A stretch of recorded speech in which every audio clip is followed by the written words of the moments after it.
equity, which is a very big buyer of assets in this country, has been subdued. Financing markets have been difficult, particularly in the last 6 to 9 months. We're starting to see some green shoots on the financing market. So I think as we head into the back of the year, if we get to peak rates, if the concerns about inflation do go away a little, then I think we'll see some of that dry powder come to the fore. Thematically, beyond disruption is what we're looking at today for this year's summit theme. And of course, a lot of the concern and exuberance has been around AI and how much of that has really driven the gains in the markets, right? What's your view as to where we go from here for that? Well, it's interesting. The S&P has performed quite well, but it's been 6 stocks. The rest of the market has not. The winners and losers out of AI, I think if we knew that, we'd be retired, wouldn't we? It's a very complicated question. I think that it's going to take some years to play out in terms of who the winners and losers are. Because AI, I think we're at the start of a very long journey as to what it's going to do to certain industries and sectors. Despite the Redox IPO on Tuesday, it's been very quiet on that front as well. Is there a better explanation for why Australia hasn't been benefiting? Look, in terms of deal activity on IPOs, there's certainly a lot of caution amongst the investor community. As I was saying, as we work through the rate hike cycle, as we work through what earnings in 23, 24 and 25 really look like in a higher cost environment, given inflation, investors are being very cautious. And when investors are cautious, IPO markets are slow. Has the earnings recession bottomed yet? Look, we've seen some interesting announcements in the last few weeks, downgrades out of a number of the consumer stocks, which say to me that the Aussie consumer's already turned over and capitulated somewhat to the cost of living, cost of interest rates. And so I do think that we've got an interesting 6 months to the end of the year. The full extent of the rate hikes have not come through. It takes a few months for those rate rises to actually hit the bank accounts or drain the bank accounts. And so we're really talking about a third quarter phenomenon where I think the consumer will have adjusted significantly. And I think then we'll be on a pause. There's also lots of policy changes that are obviously playing into what the RBA is doing and the broader, upside as well as downside risks for the economy and inflation here. We were talking about immigration a little bit earlier. Is that a risk that, sits sort of outside what we watch with the RBA? No, I don't think so, Heidi. I mean, the housing, the immigration has been long overdue in terms of COVID, and I think was totally expected. It's caused some ructions in the rental and the housing market, which I think will play out over the next few months and will settle. I think that we'll listen to Philip Lowe today, but I think he is concerned that he doesn't want the housing market to run, and hence part of the reason why we had a rate hike yesterday. But I think they'll also be cautious and they'll want to go slow, not wanting to effectively destroy the spending power of the consumer. Yeah, it's interesting because the last 2 moves now have been surprising for components of the markets, including, I know, Morgan Stanley. Is there an adjustment for your business if we are looking at higher rates for longer? How do you kind of see yourself positioned in terms of how well that plays out? Not really, Heidi. I think that my view is the quicker we get there, the better. Right. It doesn't really bother me if it's 1 or 2 more hikes. I just want certainty. I want to get to the end of the rate rising cycle. I want the market to accept that we're into the next cycle. Rates have peaked. Inflation is what it is. I don't think it's going away. To quote one of my colleagues, it's going to linger for longer. And we've just got to accept that and get on with it. Do you think there'll be a recession and they'll have to cut soon, and when? Our house view is that we won't see cuts until the second half of next year, and I prescribe to that. And quite frankly, who knows? We might actually see peak rates occur this year. We will see them occur this year, and then it might be a long period of hold.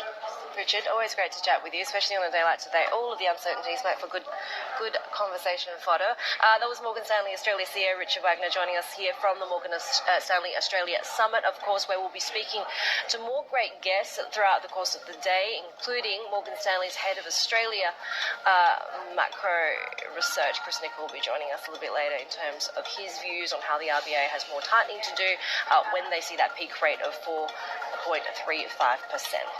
This is Bloomberg.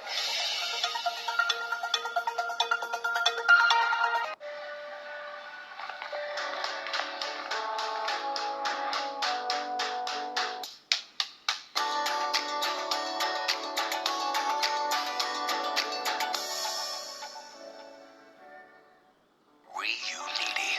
Here's to a refreshing break. Here's to unleashing the fizzy excitement. And to easy flowing conversation. Reuniti. The refreshing, sweet, and easy to drink Italian wine. Reunite with delight.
U.S. futures muted early in the Asian session after we had U.S. stocks gaining ground. We had this rotation into financial shares, which led regional banks higher by more than 5%. Small caps on the Russell 2000 also gaining more than 2.5%. So there's a bit more optimism in the markets that the breadth of the rally might be extending beyond tech. We are seeing crude under a little bit of pressure, though it already gave up some of those gains from Saudi Arabia's supply cut announcement earlier in the week. And of course, we'll be following how markets in Asia open. We just heard that Chinese authorities have asked the nation's biggest banks to lower their deposit rates for at least the second time in less than a year.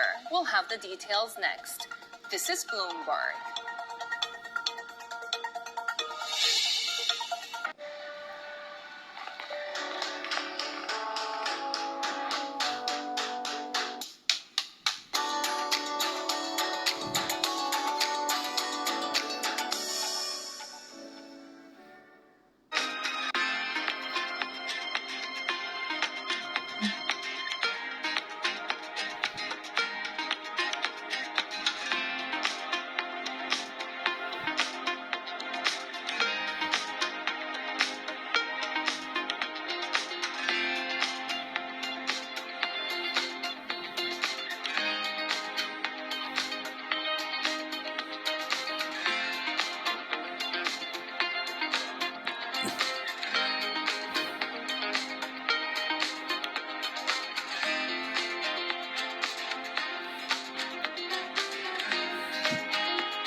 watching Daybreak Australia. I'm Bonnie Quinn with the first word headlines.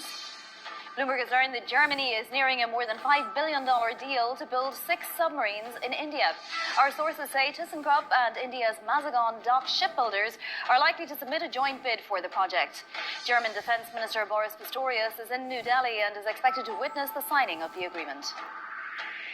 Sequoia Capital is breaking up into 3 entities around the world, splitting the Chinese and US operations as tensions grow between the world's 2 largest economies.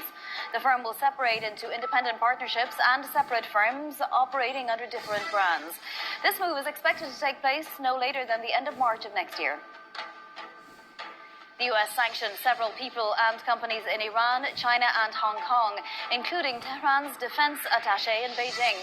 The US Treasury Department says that the attaché, Dawood Dangani, obtained instruments such as accelerometers, gyroscopes and non-ferrous metals to help Iran's missile program.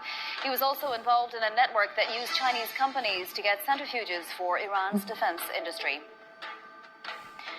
Former New Jersey Governor Chris Christie became the latest Republican to enter the 2024 race for the White House.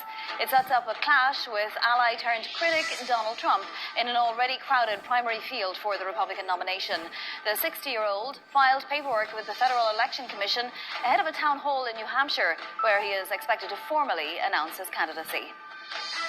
Global news powered by more than 2,700 journalists and analysts in more than 120 countries. I'm Bonnie Quinn. This is Bloomberg. Sherry. My Bonnie, sources say that Chinese authorities asked the nation's biggest banks to lower their deposit rates for at least the second time in less than a year. For more details, let's bring in Bloomberg's global economics correspondent, Enda Curran. And I guess the